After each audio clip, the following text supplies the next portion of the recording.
ukuthi kunalento abathi social media bullying. Okay. Kusho ukuthi umuntu athi mangabe ekubheka akubheke abese efuna ukuthola izici kulento yenzayo. Okay. For example lapha ku social media kunomunye ubhuti ngathi wale ngase Limpopo wakovenda igama lakhe abathi 30 cent. Uhlukumeza kakhulu abaculi ku social media. Okay. Kanti sabaculi siyayizamela. Uyabona ukuthi sithanda ukuthi sisekelwe, sisupportwe. Hayi ukuthi umuntu afune lokho okubi, afune okurong ukuze khona ezocekela phansi igama lakho. So lo 30 cent lona ubahlukumeza kanjani abaculi udume ngani wenzani?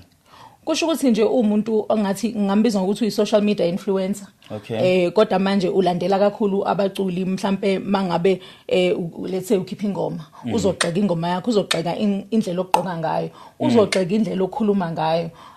Kuyena kahle kahle ayibi khona into enhle oyenzayo njengomculi. So yabona ukuthi leyo nto iya affecta ingqondo yomuntu ngoba usuke uyazama ukuthi nawe ubeke isipho sakho out there bese kuba zoba khona abantu abagxeka isipho sakho in the public eye. And lesipho sakho sokulethela isinko.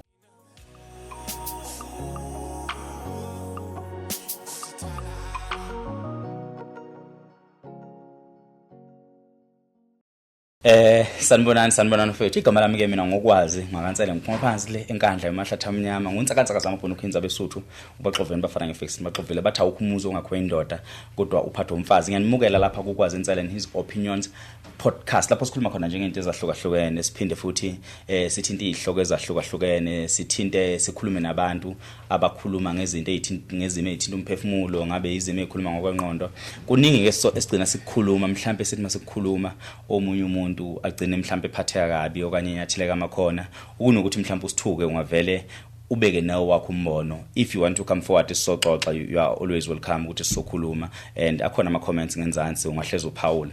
Today ke angihambi ngedwa, ngihamba nentokazi lapha yakampetu uMazuke. Dadewethu bingelela abantu masiyasichaza emakhaya ukuthi ubani uMazuke. Ngithanda ukubingelela bonke ababukeli emakhaya. Igama lami Mbali Zuke. Ngisuka eGreytown eShane. Kanti ke ngumculi. Yeah. Umculi oversatile owenza umculo ohlukahlukene.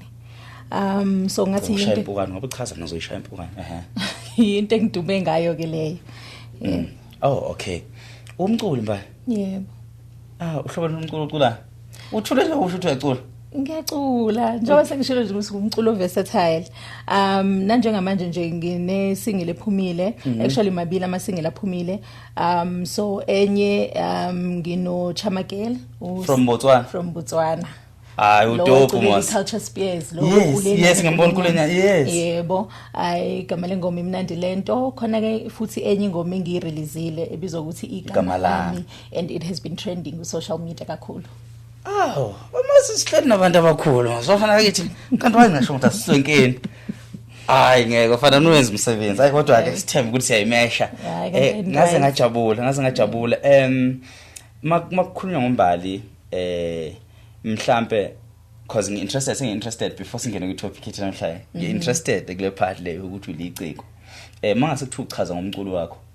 Chaze nje. Bafethu umculo wami uhlobo oluthile mase wenza izibonelo mhlawumbe uthi hayi ngofanisa nomculo Brenda Fassie Mary Makeba hayi omshoza olebo Mathosa mhlambe oKelly Khumalo yabo ukuphi nje sitshela ukuthi uhlobo lomculo uMbali ubani when it comes to umculo before singene kwi-topic.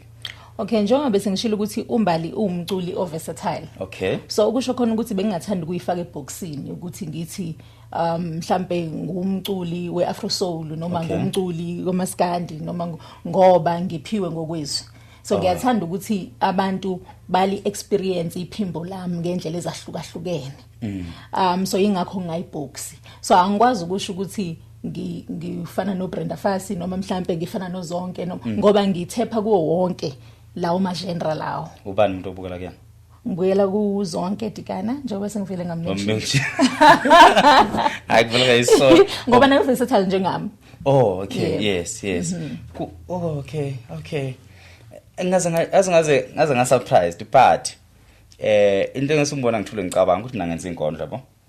but ngababukele emakhaya abangangazi ukuthi nangenza inkondlo wethu ngihlala kulo sofa ngikhuluma podcast. So kunomunye mfowethu nokuhlala lapho okuthi usomntwana waxuli oseqenjini kaMaskandi elidumile kuthiwa jikelele nje asikazi sihlezi sihlela ngiyamazi ukuthi umculi nami ngiyayithulela nje ngingayikhuluma indaba yakho umculo ukhiphile naye but asiyikhuluma indaba yakhe nami ngokwenza izinto ngithule yabo but namhlanje ithuba elihle ukuthi ngitshela ababukeli ukuthi bafethu namhlanje sihleli nomculi lo mculi lona ngizofisa ukuthi nami phela ungakwazi ukuculela inkondlo ngaphansi shay ngiphimbile imnandi apha phansi kwenkondlo nginikeza ama lines athina ama lines wenkondlo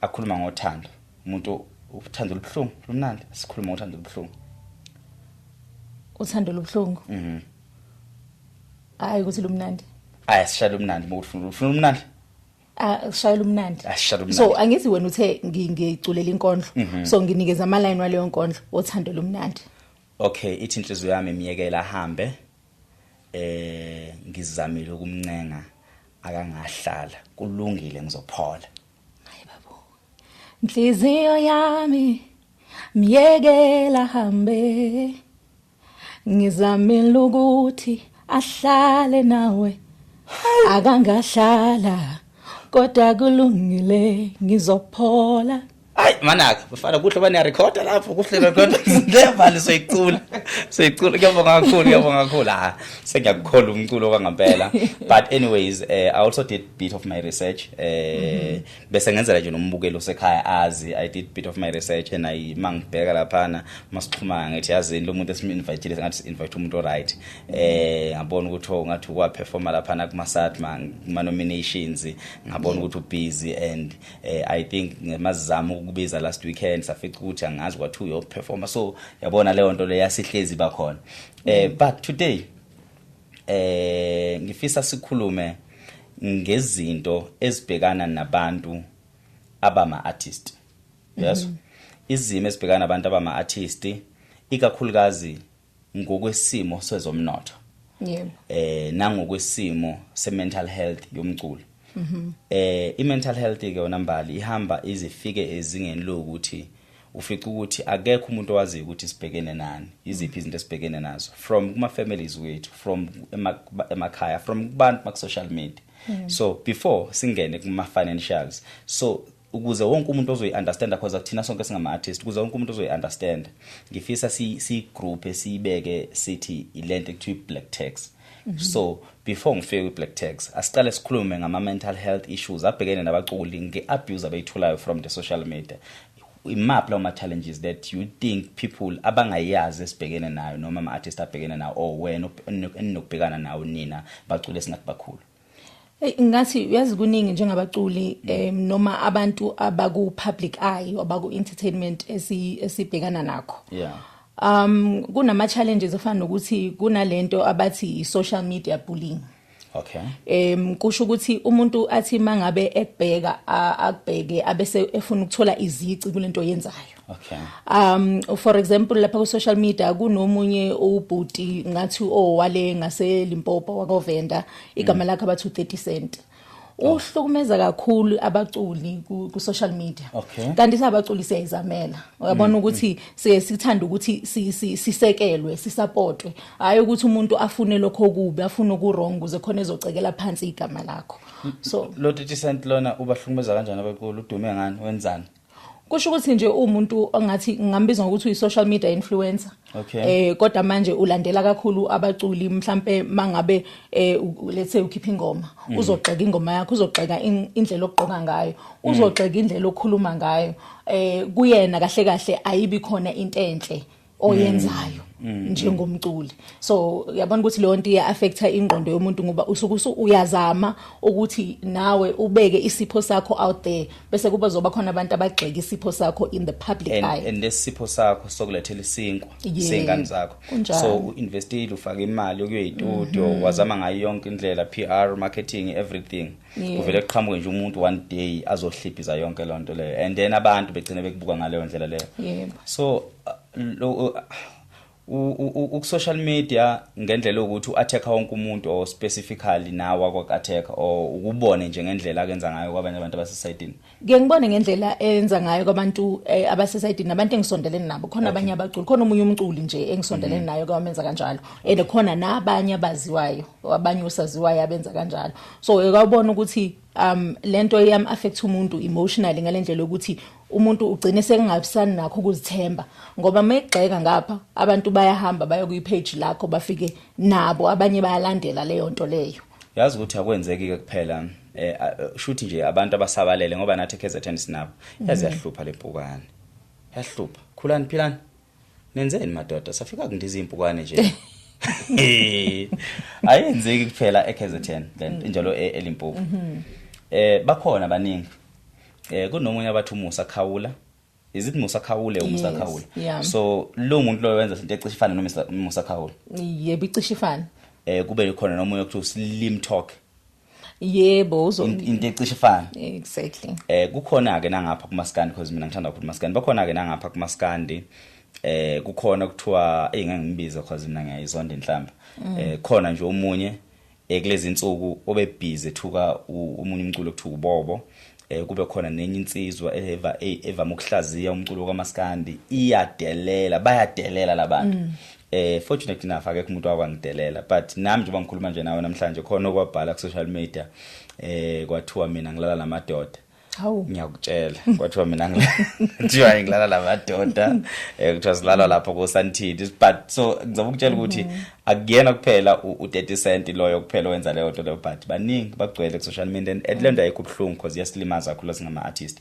but now let me go to that part, the very interesting part ukuthi i-black tax affecta kanjani wena as umculi uyini ongasitshela yona when it comes to black tax angawubracket umbuzo wami angubeke uvuleleke what you can say about black tax especially wena as an artist.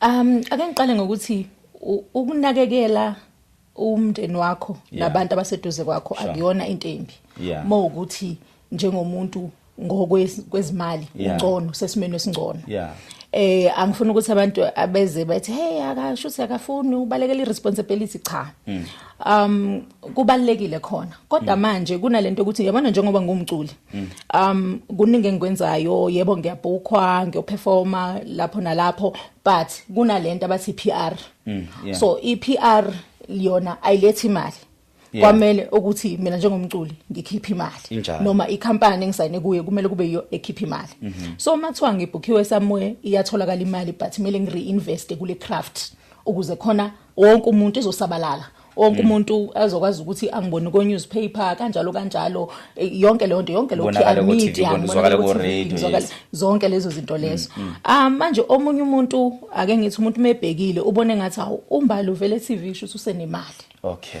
akakwazi ukucabanga umbali ukubuza ukuthi umbali uyaphila konke kuhamba kahle uyayibona le nto le umuntu uzobheka ukuthi umbali unemali kusho ukuthi into engiyidingayo kumbali imali angeke ngize ngimbuze lutho nje ngicela imali ene mina leyo nto leyo ngiyiface almost every day abanye abantu baze bagcina sebekujikela bakujikela ngoba uthe cha anginakho yani umuntu mebhekile ubone ngathi kuningi kanti noma ngokuningi kumele ukuthatha ukubuyisele ukuthi invest kwi craft and abantu abayi understand leyo nto leyo so manje leyo nto leyo igcina isiyenza ukuthi abanye abantu baqhelelane nawe nanokuthi iya affecta kakhulu mental health because egcineni at the end of the day akekho umuntu ozongibuza ukuthi right uyaphila nami ngithi ngumuntu noma ngithiwa ngivele TV ngizwakala radio ngumuntu ngiyadinga nami ukuthi ngiphile nabantu ukuthi bazoba nendaba ukuthi ngiqhubha kanjani nami ngiyalifuna na usizo khona la ngifuna khona usizo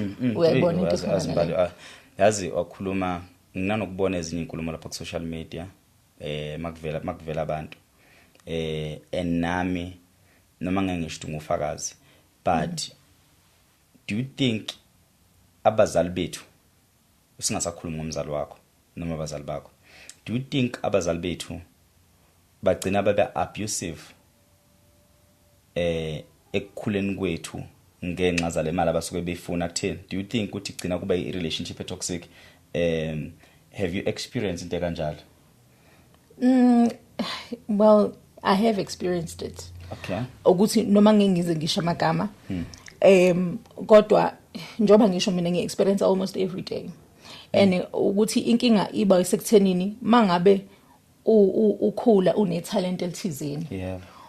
umzali wakho kumele akweseke kuleli talente ukuze khona makwenzeka ngelinye ilanga hamba emhlabeni azi ukuthi hayi ingane yami inakekelekile and futhi ukuthi khona abanye odadewabo yabo nabafowabo bazokwazi ukubukela kuye bazokwazi futhi ukuthi nabo kube khona usiza balitholayo baze bakhule bakwazi ukuyimela kodwa manje inkinga iba sekuthenini umzali mayebona avela abona iinvestment abona ngathi nje ngoba unaleli talent elithizeni awukusho ukhiqiza imali uyayibona le nto leyo shuthi unemali ngisho umzali akasakwazi uku-acta nje makuwumama akasakwazi ukuba umama wena kuphela usupport ukuze ufeel ukuthi nami nginomama yazi angifuni ukuthi ngithathe shine over this conversation because I feel like you are cooking kukhona izinto that engicabanga ukuthi abantu abaningi basaba ukukhuluma ngazo basaba ukuphumela ngazo obala even nami myself kunezinto mhlawumbe ngizonoma ngikhuluma ngigeke cause angifuni ukuthi mina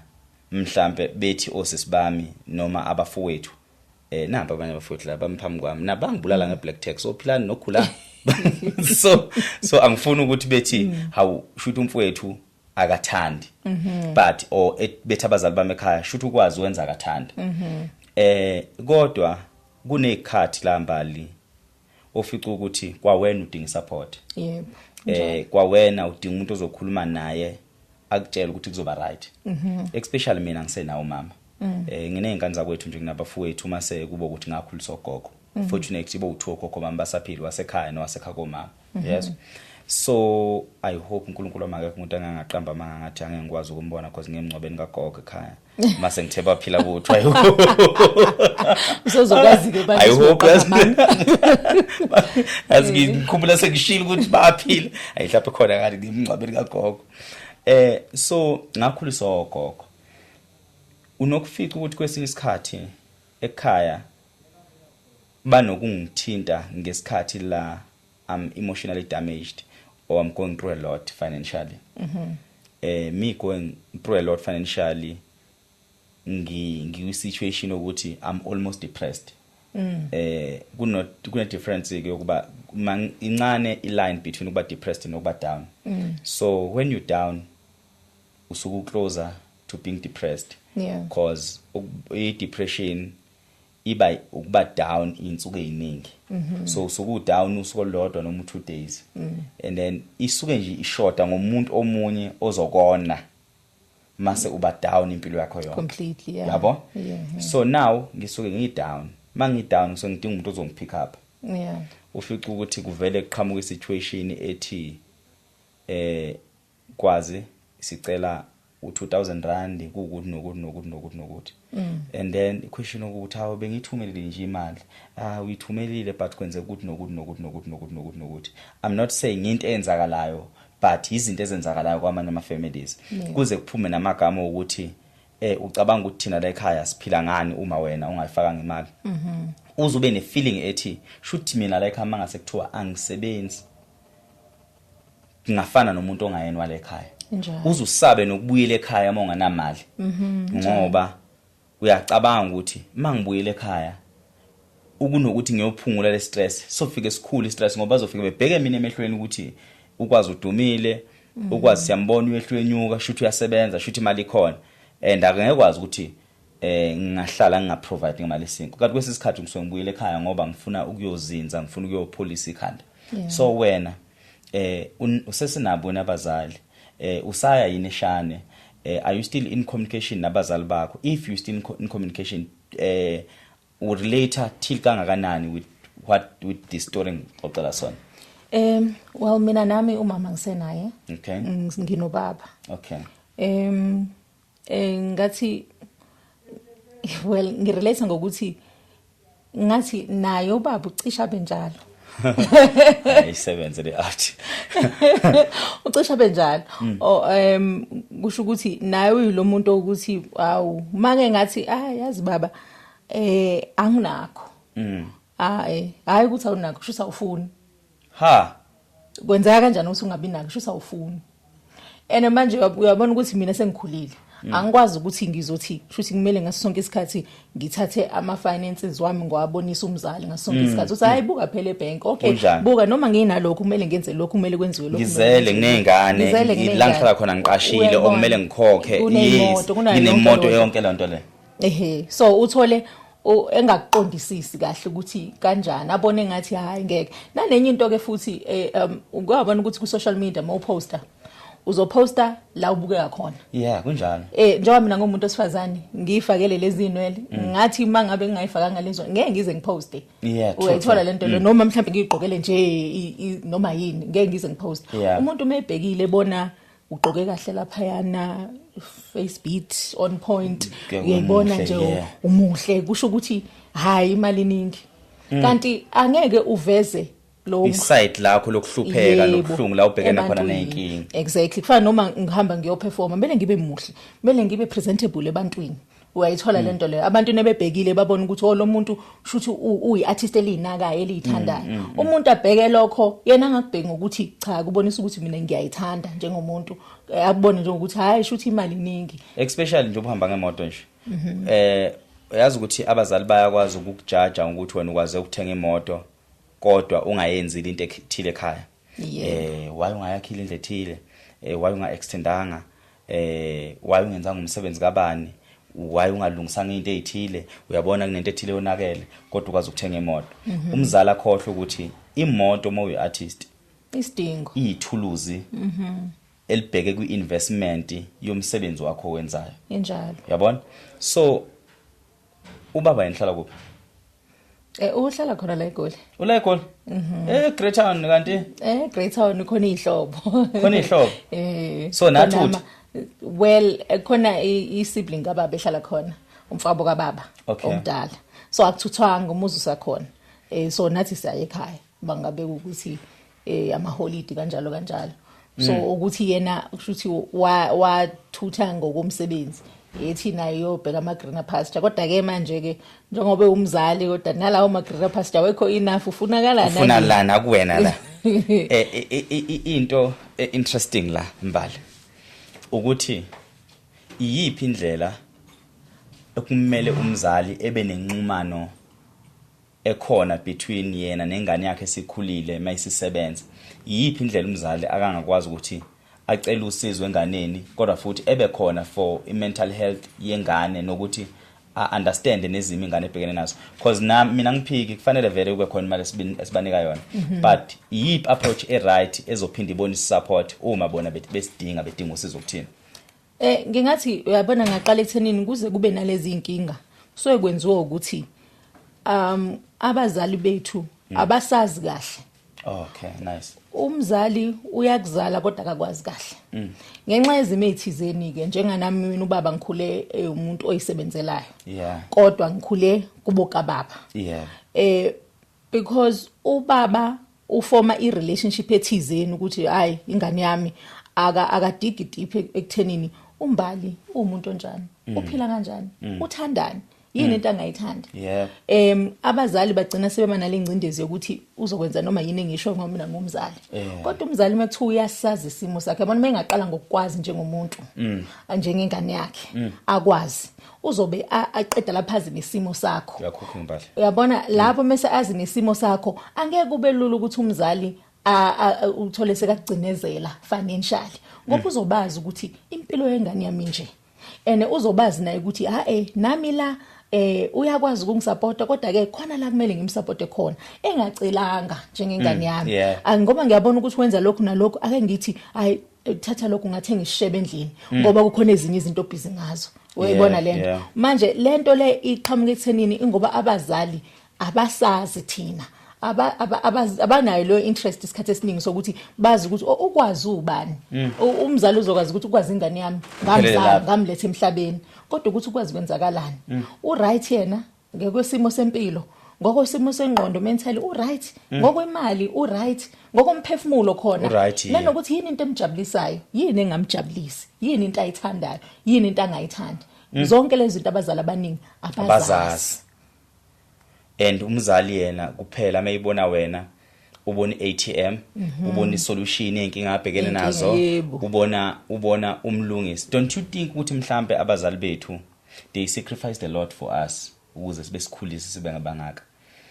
Abasikhulisanga egameni lokuthi bafuna sikhule sibe nekusasa elingcono for thina kuphela, but babe sikhulisa ngenxa zokuthi kune-space bona sekunezinto eseyibashile empilweni now sebezama ukuthi befulfille zonke lezi zinto ababeyifisa beyifulfilla ngathi, and thina mase sisebenza kuyasiphoqa ukuthi siphindele emuva sobanakekela. If asisakwenzi lokho sesiyababetray, don't you think that plays a part also? Njoba ngishilo nasekuqaleni ngathi kubalekile ukuthi mangabe ngokwesimo sezimali ungcono emndenini usize noma nabangani bakho abantu abasondelene nawe ukuthi uyakwazi ukusiza, kubalekile ukuthi ukwazi ukuthi usize. Kubalekile vele ukuthi ekhaya sikwazi ukuthi sifake isandla la sifaka khona, ngoba umuntu nomuntu isimo sakhe yasazi, sonke siyazi ukuthi siphumaphi. Kodwa manje masithi igcina i-financial abuse sisho kumuntu ocindezelekile, hayi umuntu okwiposition yokuthi uyakwazi ukuyenza leyo nto. Umuntu okwiposition yokuthi ukwazi ukwenza afike kube khona la ifinyelela khona, kungabi khona futhi la akwazi ukufinyelela khona. So nababazali kubalekile nakhona ukuthi bababekezelele abantwana babo. Yabona umuntu lethe ingane iyafunda, mesafunda don't expect too much. Kubuyele kwazini umntana wakho ukuthi okay ufuna ukufunda uzufikephi, mhlawumbe yebo ngifuna ukuba ne degree kodwa manje ngifuna ukuba ne honors, angakazi usebenza, ngicela ungibekezelele mama, ngipushe la mangabe sengifikile lapha ila ngizobe sengikwazi khona ukuthi ngibe financially free, ngikwazi ukuthi ngithenga osofa kumele ngithenga osofa ngakhe indlu kanjalo. Manje abazali basuke bagcinezele abantwana kusase ufuna ukudraina la eqaleni ungakafiki nala ufuna khona, ufuna ukufika khona. And obviously akekho umuntu angibona ukuthi umuntu especially uma umuntu oma ngcono emndenini ngokwezimali uba ngcono ngoba unamaphupho unama ambitions. Njengomuntu uyazi la ubuya khona, ngeke ungacabangi la ubuya khona, injalo uzocabanga for sure la ubuya khona ukuthi okay kumele ngisize la. Ngaze ngayithanda lenkulumo yakho because ngiyarelate. This is what I said mina, not kubazali bami kuphela, even nako sisi bami, because we have a good relationship no sisi bami, siya communicate a lot. Naseyinganeni zami, which is oma beyingane. This is what I said ukuthi mina sengizele ngifuna nje uyi-break down kubona bonke labantu abayi-3. I said ukuthi ngizele ngibe nomntwana akusho ukuthi kufe iphupho lami ngokuvela kalo mntwana emhlabeni. Njalo sobabili sibe nephutha ukuthi bekhona umntwana, but the fortunate part ube isibusiso siyamjabulela. For the fact ukuthi nami ngiyavuma ukuthi ngubaba, ngivumele nami ukuthi ngibe ubaba ngaphandle ukuthi ngize ngihambe ngiyobamba inkunzi ukuze ngikwazi ukuprovide for umntwana. Njalo ungangibona nginesihlanu namhlanje, ngithathe ungifanise njengomuntu ofunda isikole noma ngingasekho esikoleni, ngithatha ngazi ukuthi umithisi womfana osevarsity ofundela ukuba udokotela.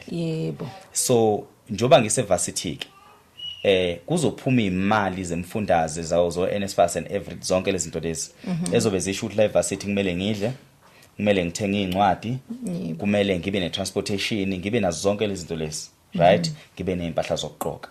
So ngoba senginengane ungakuvumeli mina ukuthi ngithathe incwadi, ngithathe imali yokuthenga incwadi ngihambe ngiyokondla ingane, ngoba ngilimaza leliphupho likadokotela wakusasa uzoba into enkulu enganeni. So njoba ingane izelwa angigcini namhlanje kubo babuwayo, monga ngibekezela 2 years izothi na 2 years umama ingane, mina ngizobe ngubaba udokotela walengane, ngizobe ngikhona empilweni engane. If izinto azilungi in the space of 2 years, after 5 years shosho izothi na 5 years mina ngizobe ngubaba wengane, ngizobe ngikhona fully responsible. Okwamanje ngivumele ngikhanda ubudlelwane nengane, ngisondele enganeni, uma kuqhamukile ngizophosa, but unga expect ukuthi inyanga nenyanga kube ne-1000 rand because nongabe ngiyayithola le mali, but le mali engisayithola imali yokukhulisa lokho engizama ukuthi ngibe yikho kusasa. Angiyitwisteka manje lento ngiyibuyise to a point ukuthi mina I'm an artist. Nganginokuthi yebo khona ngiartist, ngiyawathola ama bookings lapha nalapha, but I don't want to be an artist elidila ngokubhukwa. cause ngine feeling yokuthi mina ezukwazi kukhona la ngifuna khona zikhona izinto engizibonayo mina engifisa ukuba yizo and zonke lezi zinto lezi akekho umuntu ongisizayo ngisizwe iwona lamanqushana amancane engiwatholayo ezimadlana ukukhulisa iphupho lami I managed ukuthenga ama camera I managed ukuba nemoto yokusebenza so zonke baba ngumsindo labantu awubathule sephilana we tete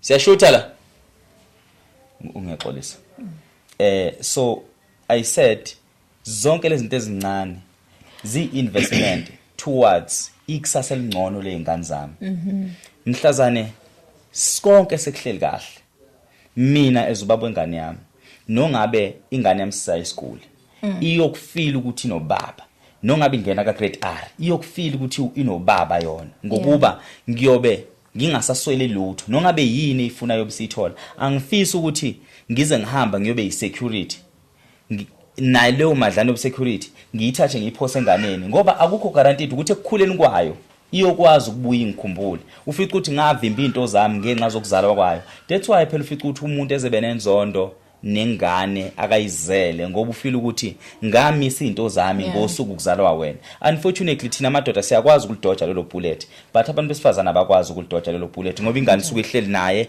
kusokumphoqa ukuthi yonke into lengane ikudinga kuyena ikufuna kuyena but from the perspective yomuntu wesilisa we always manage to dodge that bullet and angifisi ukuthi abantu besilisa sebekudojele lo bullet lelo bengabuyi izinto mase ihlangene ukuthi hayi mawengane at the same time noma bengane bebe nayo lo support ukuthi nginenkolelo ukuthi khona into akayibuildayo but hayi ukuthi umuntu ethi udokotela ethi akayondla ingane yakhe hayi ukuthi umuntu esebenze uthishelana safuna ukuba yini uma ungayondla ingane yakho so now same story ngayitshela ugogo ekhaya ngathi gogo mina ngisacela ngangibali kubantu abondlayo ngiyacela ngibali kubantu abondlayo kuma contribution enziwa egcekeni ngicela ningikhiphe nginezingane gogo nginezinto ezithile egoli izinto zami akahlangana mhlambe lokho ngangikusho 5 years ago zonke lezi zinto lezi njengoba zingahlangene kanje uma ningifonela nifuna something mina anokwazi ukuthi vele nani ngifakele stress senisho ukuthi angithathe kwale mali ye rent engihleli ngayo lapha egoli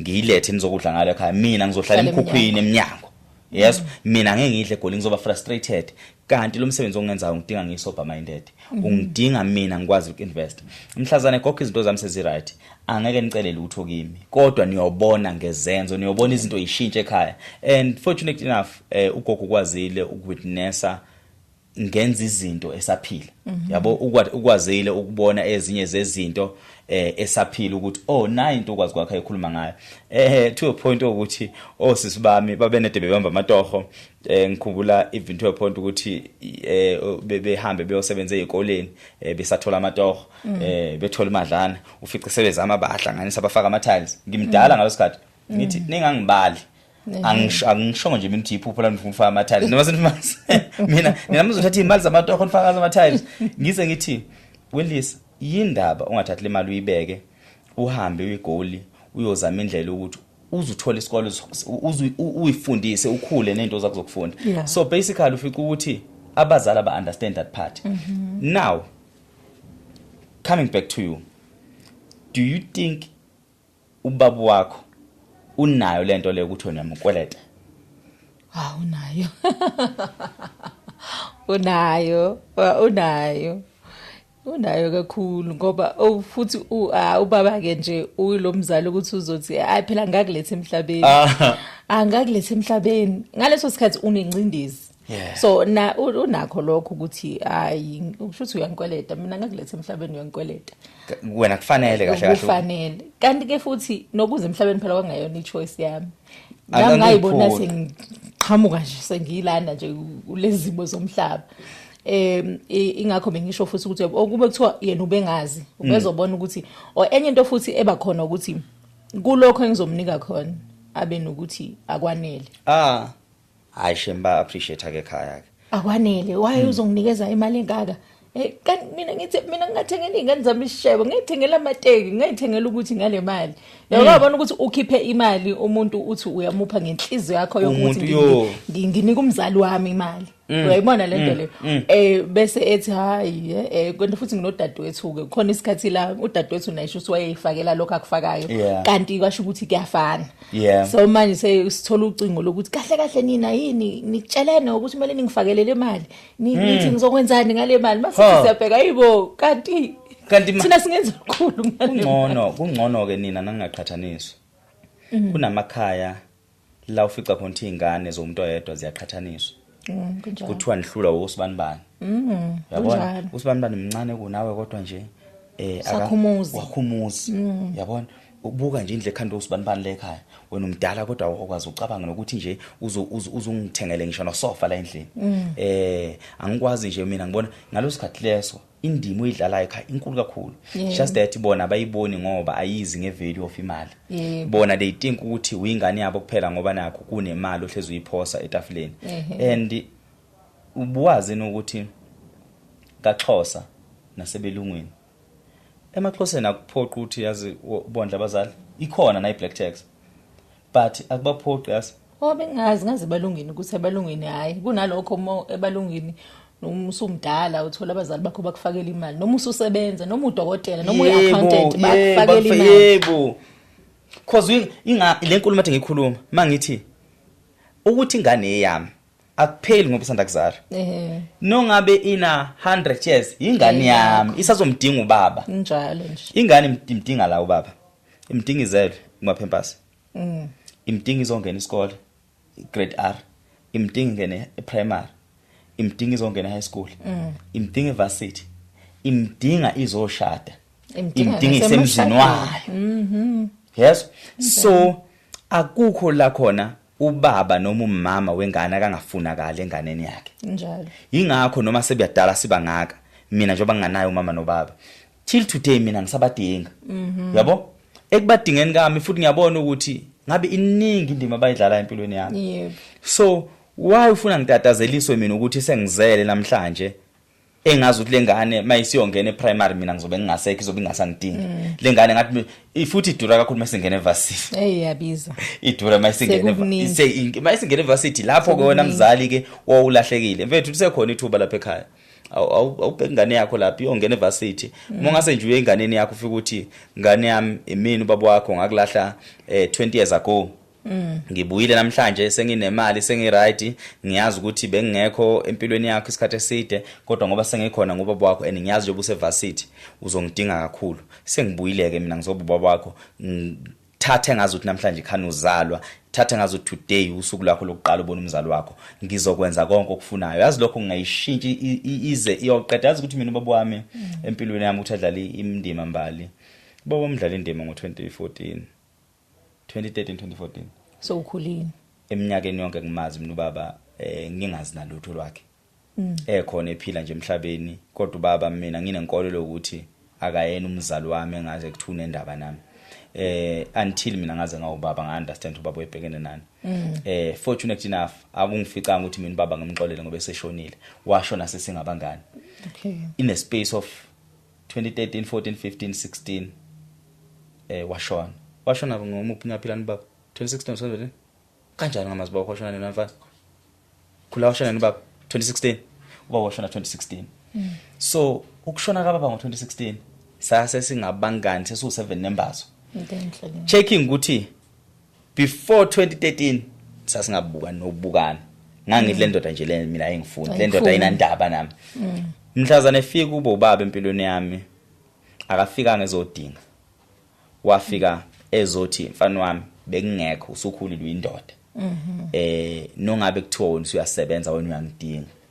ngangiqala ukubona mina ngingakhiphi lutho uliya kumzali ngimdala umzali ekhipha konke kuza kimi and kongekhona ukuthi ngoba wayesesebenze kakhulu uyazi ukuthi Mbali ngake ngahlela umunye umcimbi noma ngenze enye event ngisaqala kule nto zobartist ngishoda ngemali ubaba wathatha imoto yakhe kukuphela kwayo abantu abaningi abayazi yaziwe ekhaya ubaba wakhipha imoto yakhe kukuphela kwayo kuyimoto ayihamba ngayo like every day personal car thatha imoto yakhe ubaba that was 2015 thatha imoto yakhe ubaba wanginika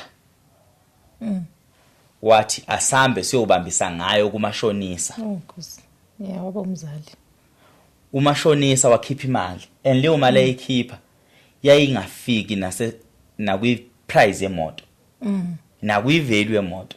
So before athi ubaba akhipha imoto athi nansi imoto ngiyakunika hambise kumashonisa, waqale wanginika mina. Yena wakhetha ukuhamba ngama taxi. Awutshela. Wakhetha ukunginika mina, wathi kwazi kwakhe ngiyabona ukuthi usubhizi nalezo zob artist and ngiyayisupport lento oyenzayo. Ngiyakubona ukuthi uyehlwenyuka. Ngicela uyithathe le moto uyisebenzise. Ngizokutshela mangiyidinga. But mina ngiyidingi because ngisema taxini.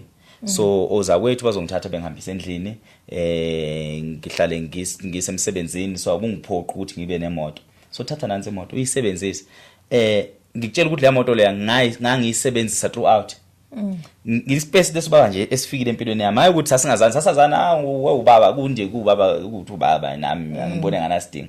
Izwa ke Mbali emveni kwalokho ubaba ngani ngimxoxela ngazi ukuthi vele akayena umuntu okuthuna imali eningi and angakwazi ungisiza. Wavela wathi le mali izobuya yini? Ngathi mina izobuya baba.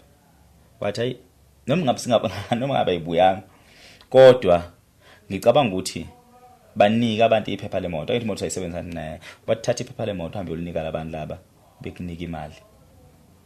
Nginethemba nawe umonethemba futhi uma engabuyanga ngoba ayibuyanga ulungile. Salithatha iphepha lemoto sabanika abantu ababesiboleka imali, yaqhubeka into, qhubeka umcimbi wabe yifail. Andikenzeka ke lokho kakhulu ku-entertainment. Abantu abayiboni lezo zinto lezo. Abazazi izinto ezibhekana nazo. Babona kugcwele, bazothola nje emcimbini bathole kugcwele, bangazi ukuthi mhlawumbe uthi ube nama cost amaningi. And ibuyela back to ukuthi mebebona abanye bengenzeka bangafani nobaba wakho. Umuntu wenza umcimbi kusho ukuthi unemali. Kanti imali iphumile. Ama cost abemakhulu. Ade wenze ilokhuzana Mbali Zuke birthday or single launch or album launch kwezabantu kwaqala bethu nemali. Kwa umcimbi wayiloss. Ngixoxela isimanga Mbali. Manje kwenzakalani ngemoto? Hawe kwafanele ubaba wami kwangayona kuphela imali esasiboleke ngokwemoto.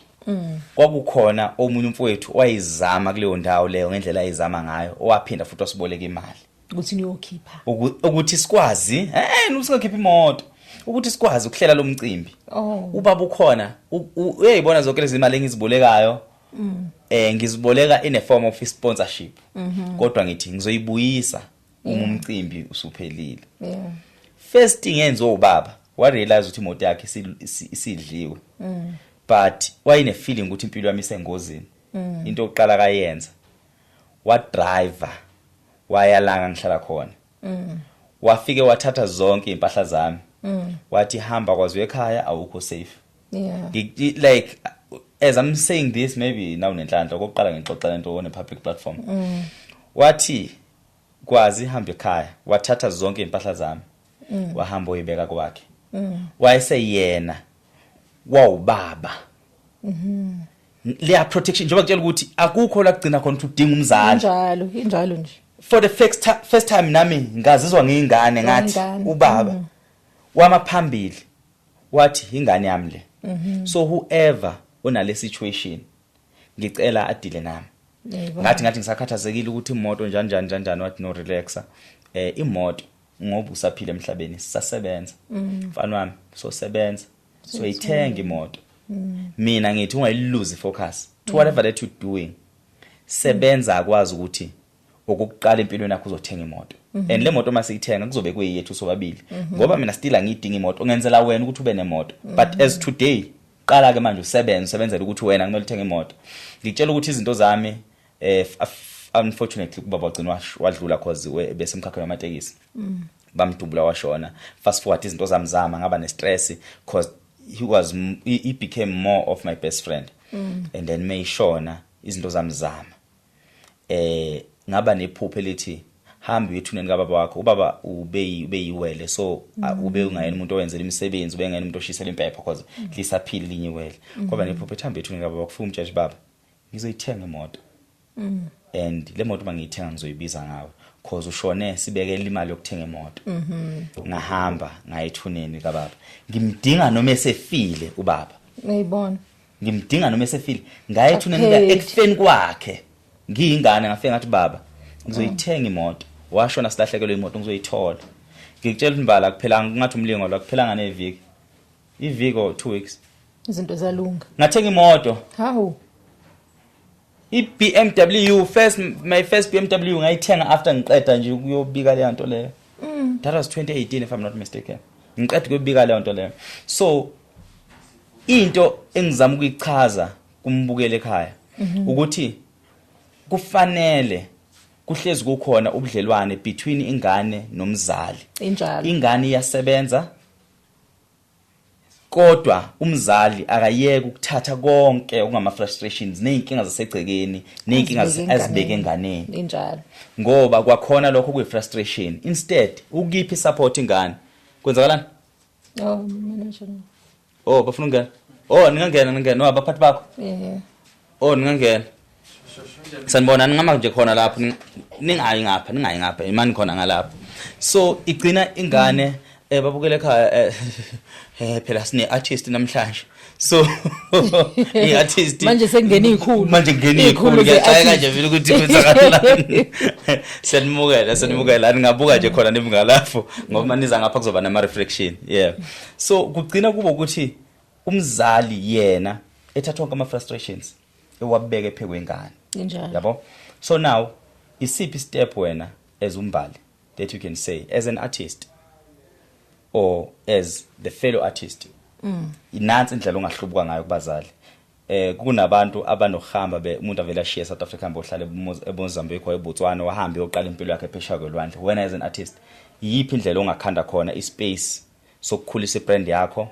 nokuthi ube detached from kubazali ekutheni bengabi financial draining or bebe strain when it comes to imali ngathi ake ngiqale ngokuthi mhlambe ngiqale ebazalini nginikeza isaluleko bazali nabangani nabantu abaphila around abantu abaku entertainment abaculi njengami sinikezeni support uma ngabe ngumculi ngisazama nami ukuthi ngikhule ngize ngifike phezulu ngidinga umuntu ozonginika support ngoba uyabona ukuthi uma ngawuthi abantu seduze kwakho bekunikeze support angeke kuze kufike ekuthenini uzuthi uyayiqhelelanisa nabo akufiki lapho ngoba kunezimo eziningi ezenzakalayo baningi abantu bagcina thola ukuthi bayibulala bangakanani abaculi abayibulala bangakanani nje abantu abaku entertainment space abagcina bayibulala ngenxa yokuthi kunama expectations amaningi akhona ukuthi ngeke uzuvela TV ungenamali kanjani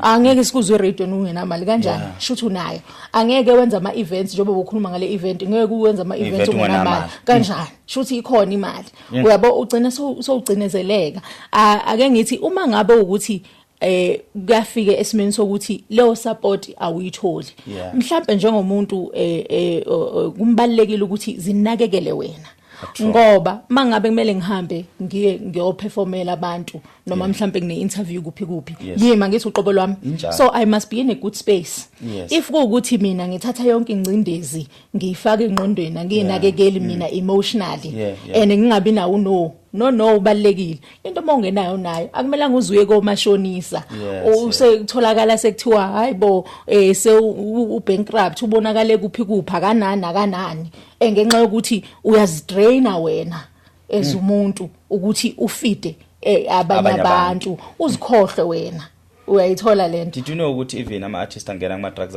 ama artists angena kuma drugs most yabo it's the pressure that is coming from ama family members from relatives from kubantu abasondelene naye fica ukuthi you guys fail to give me support ngingakafiki la sengikhona and now sengifikile seniyaqhamuka ngama relative senzofuna ukucosha kwakhona lokho okuncane kwezingane zami and indlela enidimanda ngakhona ndimandi nje kuphela ngokuthi nithi ngiyingane yenu but sekunane igama lokuthi udumile waziwa kanjani udumile lekhaya uyabona kuyanetha udumile lekhaya asinalo ngisho nesango ngaleso sikhathi kwawena uzama ukulungisa isimo sempilo yakho this is your breakthrough and i breakthrough yakho bayithatha ngazothi i breakthrough yabo and i breakthrough yakho isakwazi ukuthi wena ibe financial gain ukulungisa isimo sempilo yakho you cannot have your own house qala before wena ube nomuzi wakho kumele nayi abazali bakho kumele uhambe ufake imali ekhaya. Yes.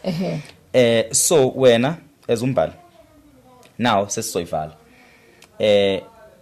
iyiphi indlela ocabanga ukuthi ungayidlala indima as a whole South Africa ngikwazi ukubanga umsindo kunamhla sinebhadi Mbali yes ngoba isonto hambe umthulisa phela lo muntu obokumsindo phandle so wena as umbali as i-artist ungathini kumuntu omzalo obukele le podcast ozela ingane i-artist ukuthi this is the support we need hlobo lolu support kumele besinike lona i-support yokubekezela besilinde i-support ukuthi besiyeke bebona ngoba izinto sezenzeka or i-support yokupretend ngazo uthina vele asinawo umsebenzi ostable. Ngingathi ngisho ukuthi ngizoyibeka ibekabili lento ngicela ukuthi ngitshele abazali bese ngikhuluma nabanye ama-artist afana nawami yes ukuthi iyiphi support abayidingayo. Yes. Okokuqala njengama-artist siyayidinga isupport yokuthi nisibekezelele. Yes. Ukubekezelelwa ngalendlela yokuthi uma ngabe wakha into kunesisho sesingisi sithi Rome was not built in one day. True. So lento le ijeni angikwazi ukuthi namhlanje uyatshala kusasa usuyavuna. So ngaleso sikhathi masatshala abasibekezelele ngesikhathi umuntu ekubona uvela komabona kude ezwa emsakazweni kanjalo kubhizi kuyatshalwa nalapho kuyatshalwa ukuthi kuze kube nale brand le enkulu kuleyo process ke kudinga ukuthi basibekezelele ukuthi sizofika lapho esikwazi khona ukuthi sisize nangoma yini umuntu ayidingayo njengoba ngishilo naseqaleni ukuthi wonke umuntu usuke wazi uyasazi isimo sakho uma umuntu uyazi ukuthi ubuyapi and uyazazi ukuthi uyapi isikhathi esiningi akuvamisanga ukuthi mangabe umuntu esefikile la efike khona abantu bemsupportile bameseka ngaleso sikhathi abeseqeda lapha yabalahla no sisazobuya mangabe sibekezeleliwe nokuthi ake umuntu umbuze ukuthi kuhamba kanjani izinto zihamba kanjani ngoba umuntu uzobona izinto zenzeka acabanga ukuthi konke kuhamba kahle njenga nama artist engakusho futhi nakubo kubalekile ukuthi mawunephupho iphuphweni lakho uthole abantu bazokuqhweseka njengoba bekhuluma nje ukuthi kuqeda ukungena abaphathi bami nami ngathi ngaba yi-artist ukuthi ithi ngithole abantu abazongeseka kulento engiyenzayo sine vision eyodwa indlela esihambayo sihamba indlela eyodwa noma kuba nama challenges lapho indlela eyodwa uyayibona lento so kunabanye abantu uthola ukuthi umuntu ayitshela ukuthi uzoyenza lento wedwa awukwazi ukuyenza wedwa yebo njengoba manje siku podcast kanje kunobhudi la bayashutha kodwa kuzovela abani kuvela thina exactly uyayibona lento kodwa kunabanye abantu ababakhona behind the scenes okuyibona abadlala indima ebalekile kakhulu ekuthenini kube khona le podcast uyayibona lento so kubalekile ukuthola abantu abazokweseka abazokusupporta ngalendlela ukuthi bakholelwe ephupheni lakho nibe nevision eyodwa and enye into futhi abantu umuntu osuke engayazi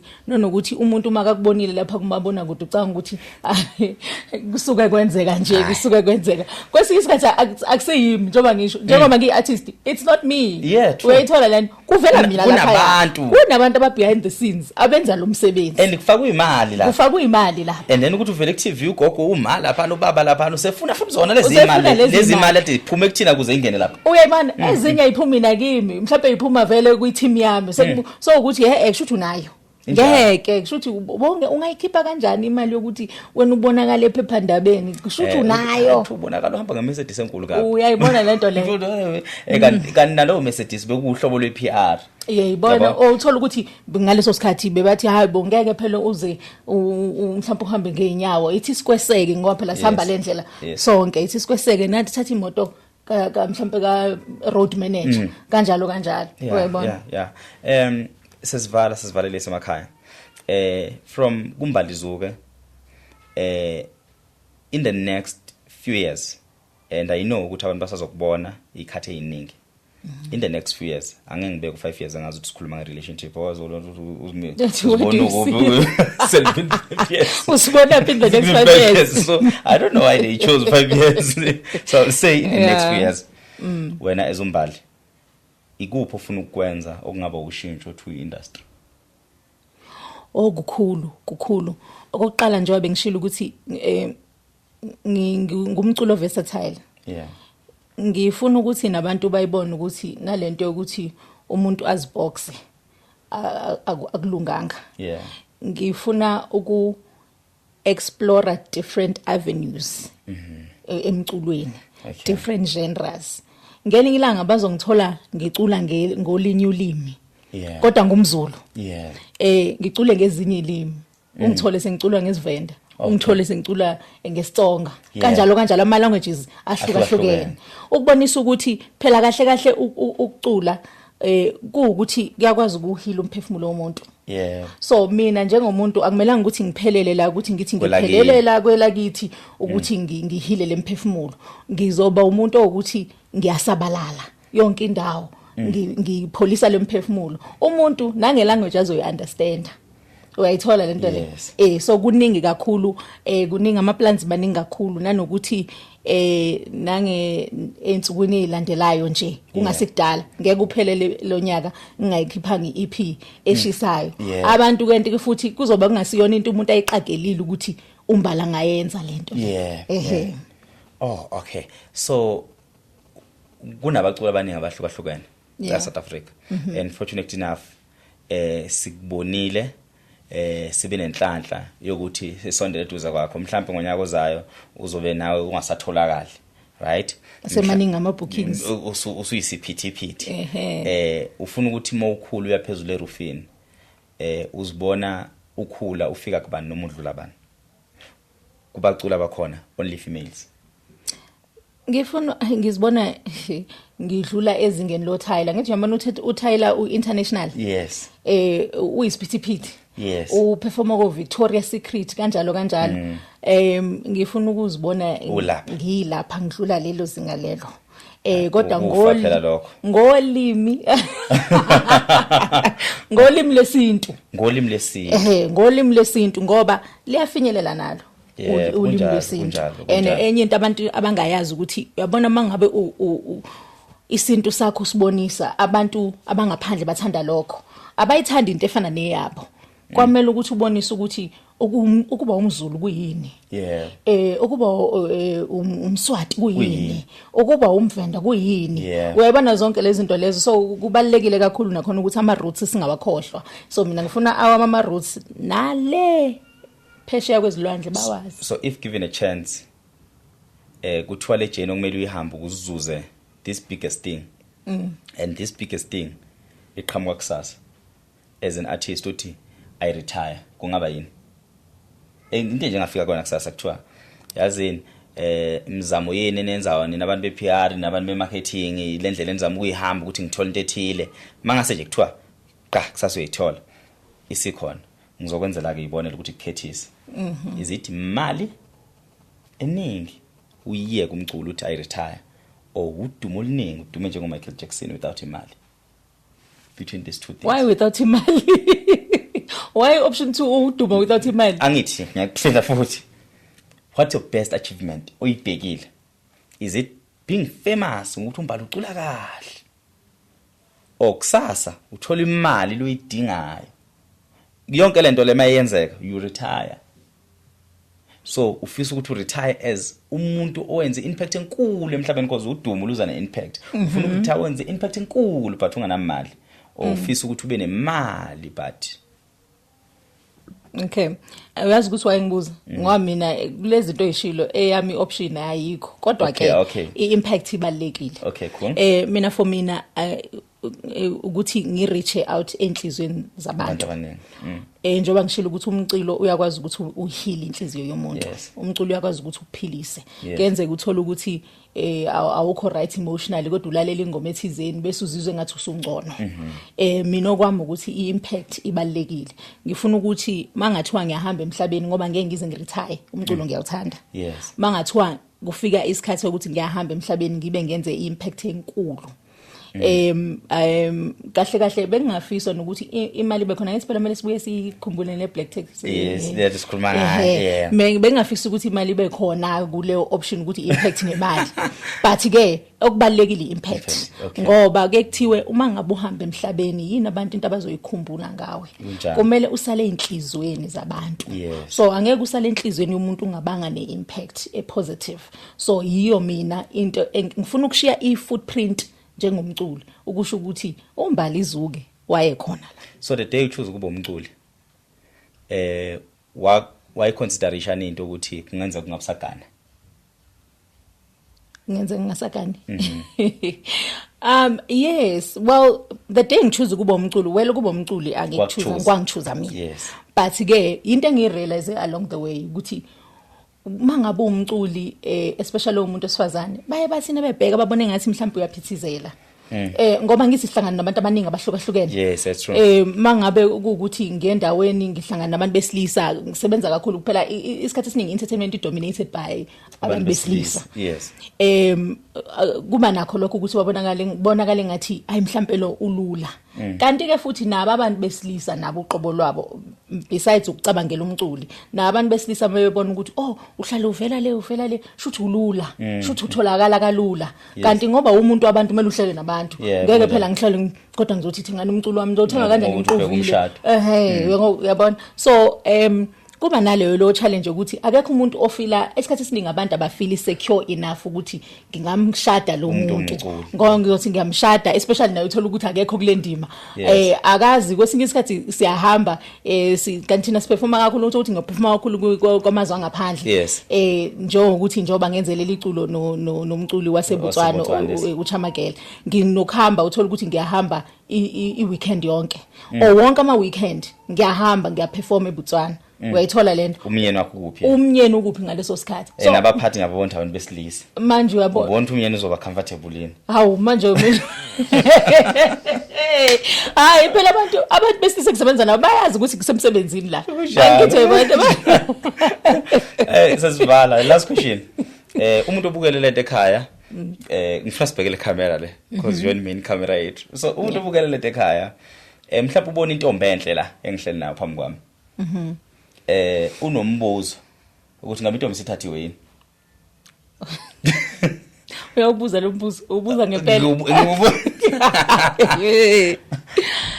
hey bakithi angikakathathwa umuntu yena engihlekisana naye yena ukhona engihlekisana naye kodwa phela angikakathathwa should available angithanda phela ezilane angithanda ukuthi abantu bafocus kakhulu kulezo zinto bangafocus kakhulu lapho availability nani cha thengani umculo wami siyabonga kakhulu Mbali kavalelisa kwabukela mthoko ngiyabonga ngibonga kakhulu ngibongele platform sithemba ukuthi bonke abalalele emakhaya babukele emakhaya bakwazile ukuthi kube khona abakuzuzayo nabo yes ngiyabonga kakhulu okay siyabonga kakhulu nisale kahle